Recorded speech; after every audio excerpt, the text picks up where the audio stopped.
Graça e paz, meu povo. Tava gravando comentário sem áudio. Então,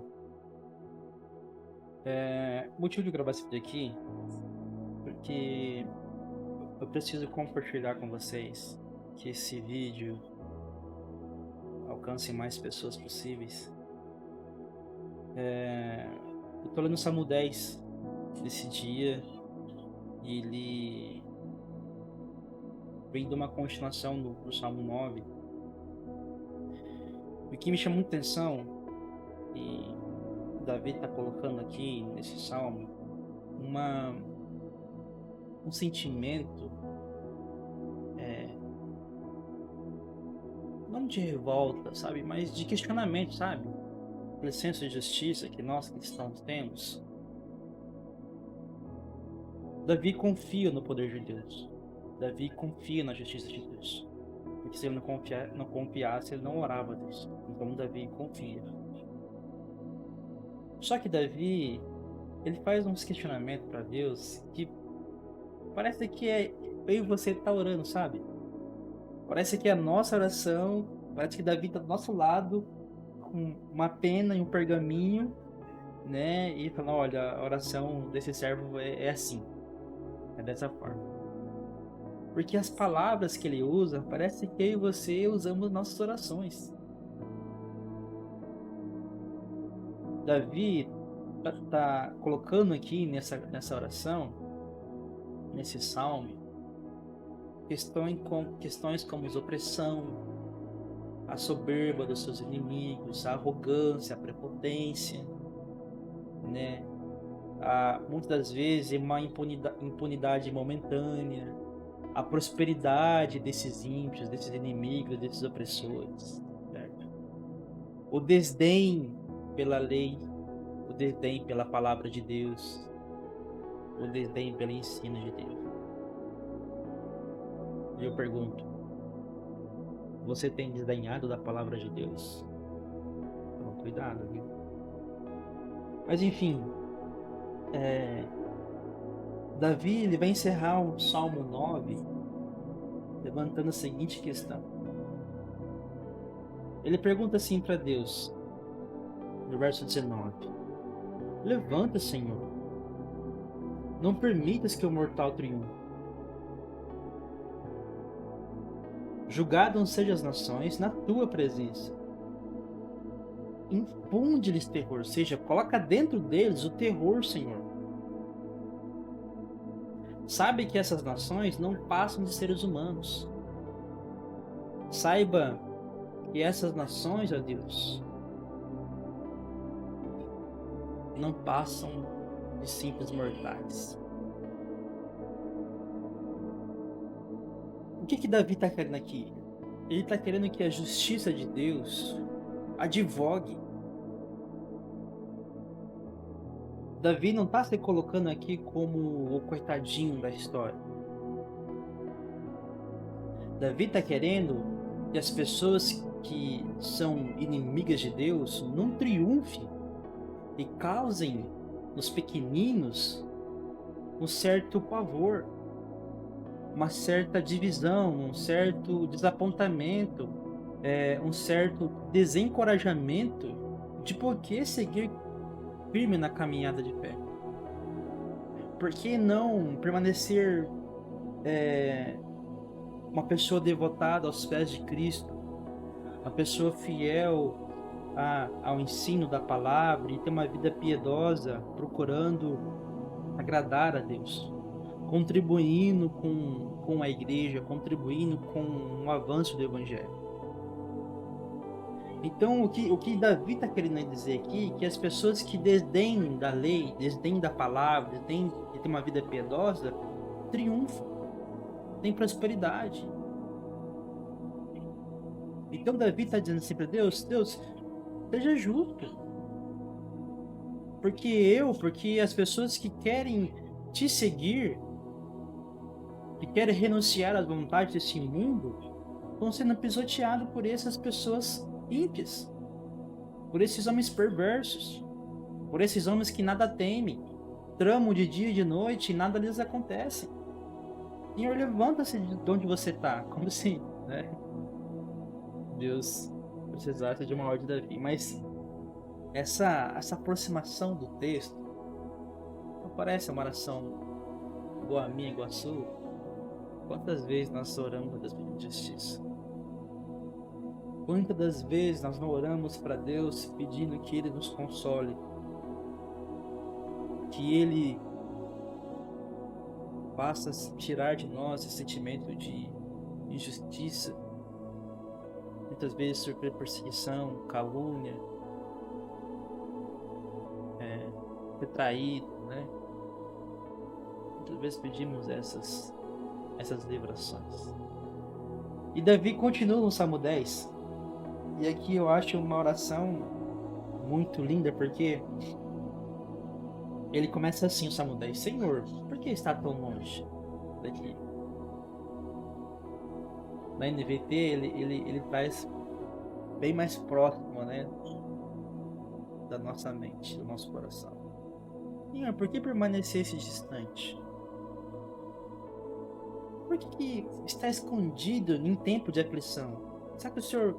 É como se fosse assim, gente. Será que o Senhor não está vendo que eu estou sofrendo? Quantas vezes a gente já orou assim? Eu por mim, eu já orei assim. Sabe? Eu não acredito que seja uma ofensa, né, orar dessa forma. Deus não está distante do seu trono, brincando de ser Deus, brincando de ser rei. Nós não somos marionete de um Deus criador. Nós somos chamados, convocados para ser participantes das boas novas. Então ele enxerga o nosso sofrimento. Ele partilha da nossa dor. E quando nós nos apresentamos a Ele, entregando as nossas aflições, as nossas dores, não é uma ofensa.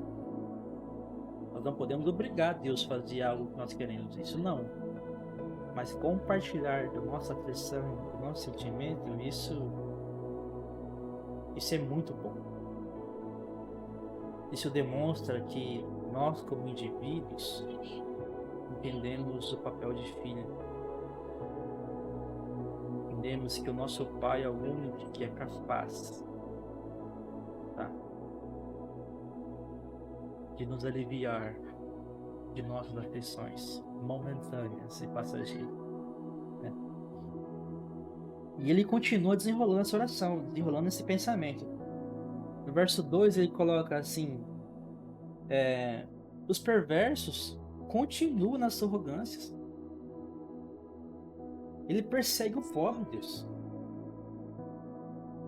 Sabe? Ele trama ideias de como perseguir o pobre.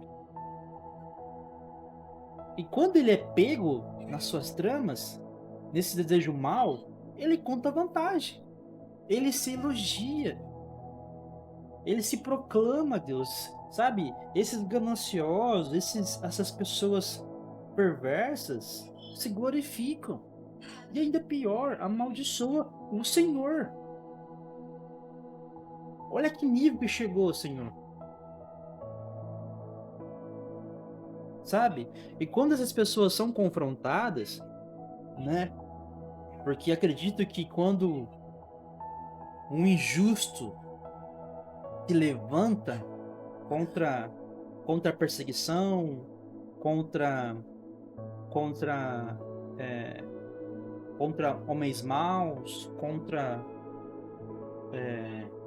perdão, aqui.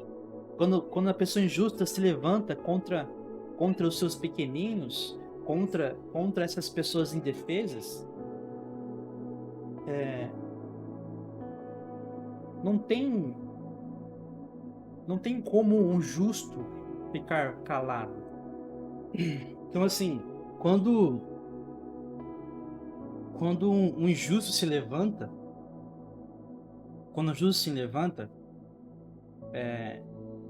se vangloriando, acredito sim que tenha ainda homens justos, corajosos, que se opõem, combatendo com a palavra ao seu favor, né? Tentando ali admoestar essa pessoa, colocando ela uma situação de confronto, ou contando que ela está errada de acordo com a palavra, de acordo com o ensino, né? Mas o que o perverso e orgulhoso faz? Ele desdém. Ele simplesmente leva em conta que Deus existe. Então, se logo Deus não existe, tudo que Deus disse pela sua palavra é infiel, é mentira, ou que é incapaz de seguir essa lei, porque se Deus não existe, logo que ele diz, também não existe. Não faz sentido você seguir alguma coisa, ter uma conduta moral pautada na lei de Deus, sendo que a própria pessoa que escreveu isso não existe. Então, ele não tem essa régua, ele não tem essa medida. E as coisas vão piorando, daí começa a colocar de novo, no verso 5, e os caminhos desses perversos prosperam muito. Tudo que essa pessoa faz tem sucesso. E aqui é um ponto que eu e você muitas vezes se conflita, né? Sem hipocrisia, sem nada. A gente olha para uma pessoa perversa, orgulhosa e começa a analisar como que essa pessoa próspera. Como que essa pessoa ela trama algo e ela consegue fazer. Que às vezes a gente planeja e planeja e planeja e nada dá certo.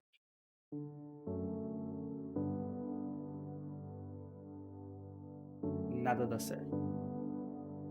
A gente vem aos pés de Deus, chora, ora, se lamenta, faz igual Davi está fazendo aqui, pede justiça.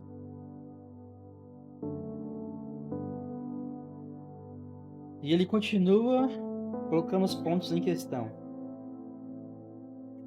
Ele fala assim: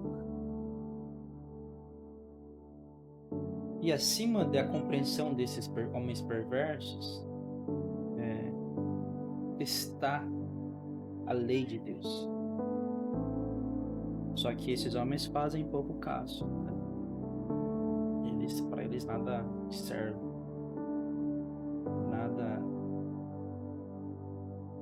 nada pode acontecer. E no verso 6 ele vai falando assim que por não existir Deus, por não existir lei,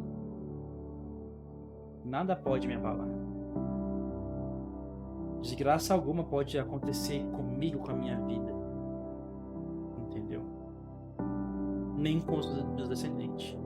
A vida que eu levo, a prática que eu levo, nada e ninguém pode me parar.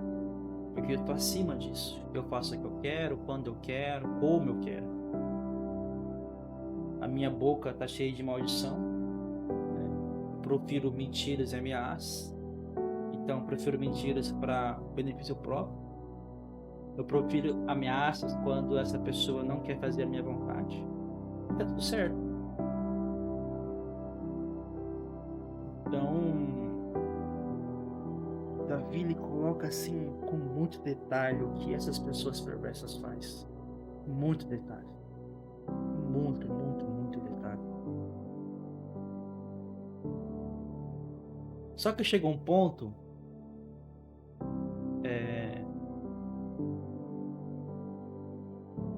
que Davi de novo clama. Lá no verso 12. Ele fala de novo: Senhor, levanta. Erga sua mão, ó Deus. Não esqueça dessas pessoas que esses homens perversos oprimiram, estão oprimindo. Estão pegando a fé dessas pessoas, ó Deus, e fazendo de gato e sapato. estão rodando, estão zombando, estão brincando, estão colocando esses homens justos como poeira, sabe? Estão pisando, estão maltratando. Que os seus negócios não prosperam, que essa casa é doente, que tudo na sua vida não tem nenhum tipo de alegria, nenhum tipo de prosperidade.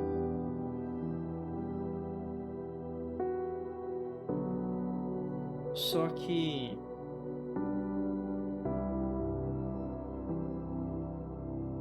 Davi, no verso 14, ele fala assim que Deus enxerga o sofrimento e a dor.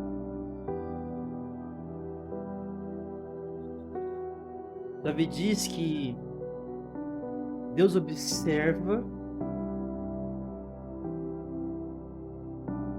para tomá-los em tuas mãos, para tomar essas pessoas na mão de Deus. E essas vítimas, esses homens que sofreram dura pena, são entregues na mão de Deus. E Deus, e a palavra fala que essas pessoas órfãs, e Deus vai colocar como órfão, né? Mas as pessoas que sofreram esse pesar estão na mão de Deus. Elas vão ser protegidas. Só que, sabe o que nos parece? Que muitas das vezes essa proteção que Davi coloca aqui, e que na aplicação, aí você parece que demora, não parece? Parece assim que Deus, para algumas situações, ele atende, ele olha, e para as outras ele não demonstra assim uma atitude tão invasiva. Parece que ele nos deixa se levar, sofrer.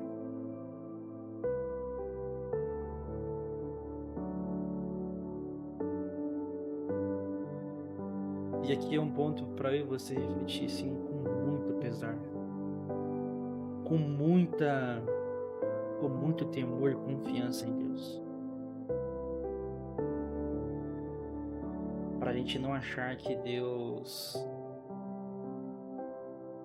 é um Deus que esquece do justo.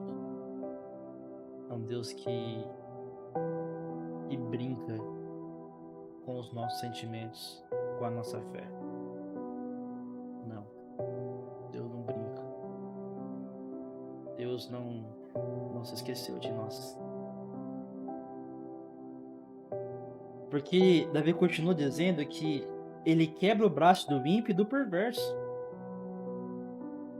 Deus vai pedir conta de todas essas impiedades, até chegar à última gota, e depois disso não se encontrar mais.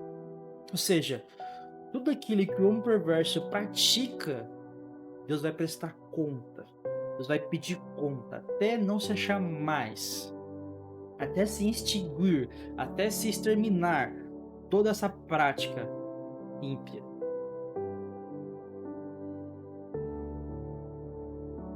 E ele exalta a soberania de Deus. Senhor é rei para todo sempre.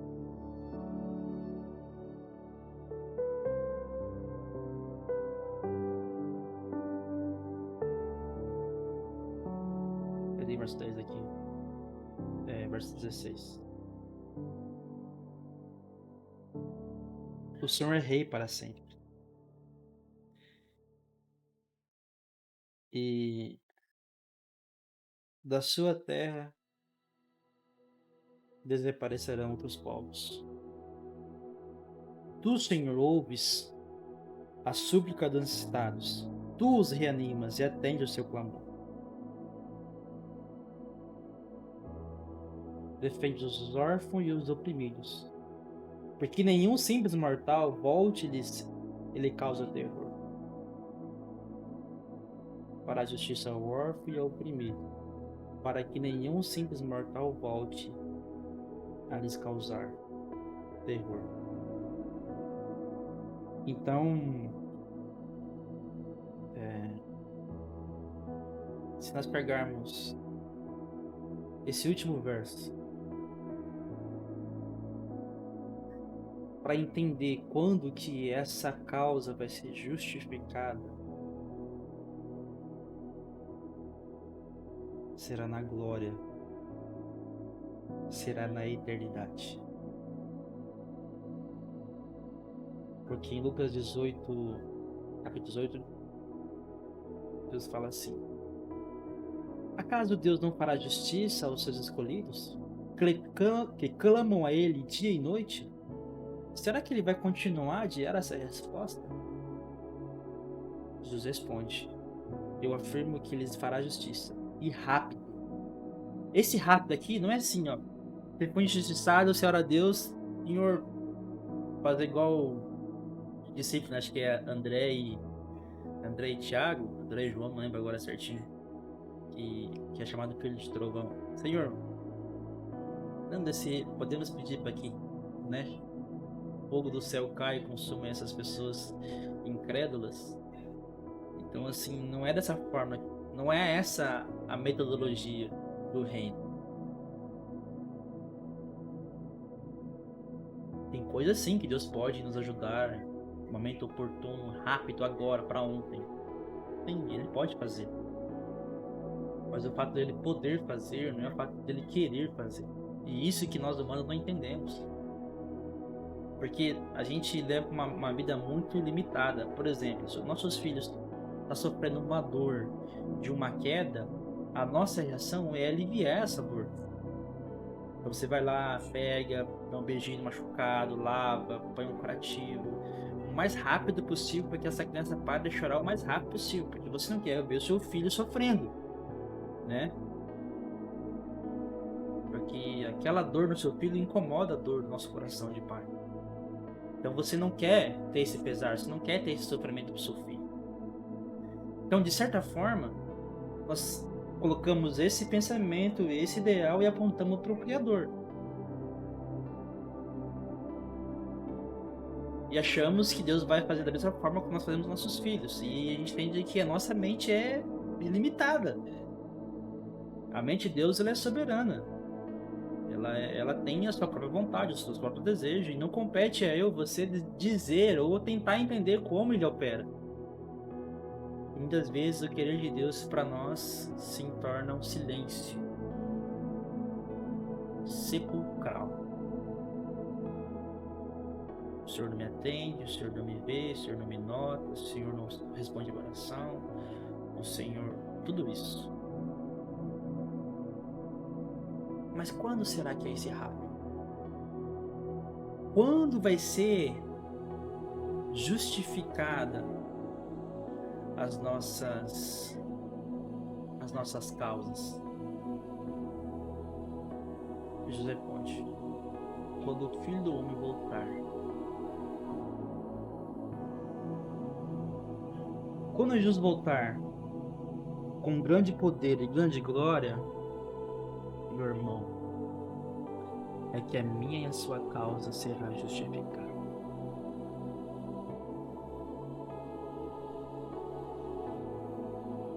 É que quando eu e você teremos paz eternal, que não seremos mais oprimidos, que não seremos mais combatidos. E agora o nosso foco é ser pleno, ser cheio, abundante, com a presença de Deus, uma mente perfeita. Se satisfazendo com a glória de Deus. Então é nesse momento, meu irmão, minha irmã, que nós seremos justificados. É nesse momento que nós teremos paz. Porque aqui, essa leve, momentânea tribulação não pode ser comparado, colocado no mesmo pé de igualdade com a glória que eu e você vamos receber. Não se pode colocar na mesma balança, na mesma medida. Então o que devemos fazer então? Devemos parar? Devemos pedir o quê? E aqui é uma dica minha, tá? Com base no que Cristo falou, não peço que os tire do mundo, mas que proteja do maligno.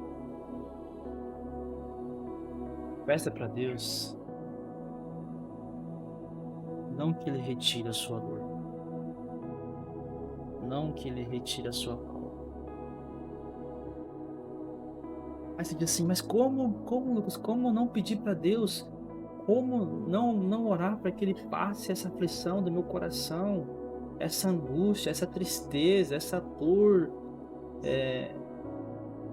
na minha mente, no meu corpo, na minha alma? Sabe por que nós não devemos pedir esse alívio por uma situação? Olha só que Tiago, tá? Tiago, isso aqui é meu irmão de Jesus, tá? Só para vocês entenderem. Não é o apóstolo Tiago, tá? Que o apóstolo Tiago nessa passagem já tinha sido morto. Na verdade, ele foi o primeiro mártir, né? Ele diz assim: meus irmãos, considerem motivo de grande alegria o fato de passarem por diversas provações.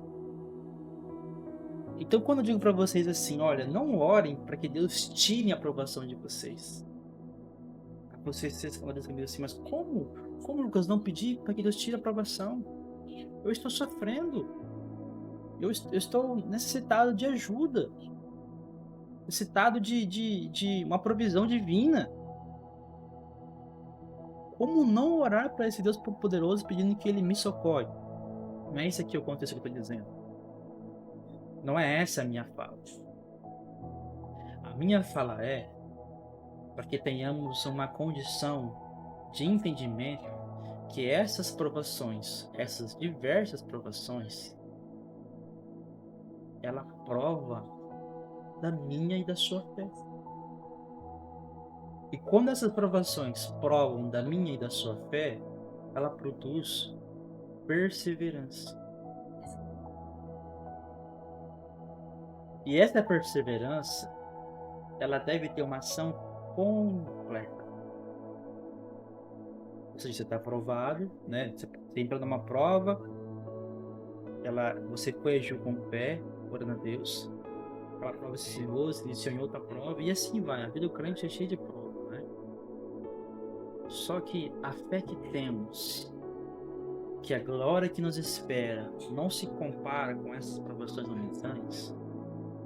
Ela produz em nós essa perseverança. E essa perseverança tem na sua ação completa.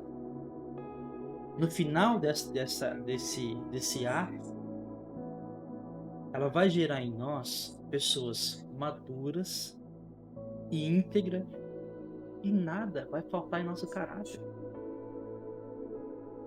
Nada falta em nosso caráter. Por quê? Porque nós somos provados. Essa fé, essa aprovação, nós aplicamos a fé, né? Ela produziu fé em nós. Essa fé produziu em nós perseverança. Essa perseverança produz em nós pessoas maduras e íntegras diante de Deus, a fim de que em nós não falte coisa alguma. Então, o que nós devemos pedir para Deus? Senhor, retire de mim essa prova, né? Cristo que é o nosso modelo, Ele fala: Senhor, se for preciso, afaste de mim esse cálice. Mas ele fala: Senhor, seja feita a tua vontade, não a minha. Jesus deveria, ele tinha, ele bebeu o cálice. Então eu e você não podemos pedir para Deus: Senhor, tire dessa provação. Senhor, fortaleça os meus arteiros. Senhor, fortaleça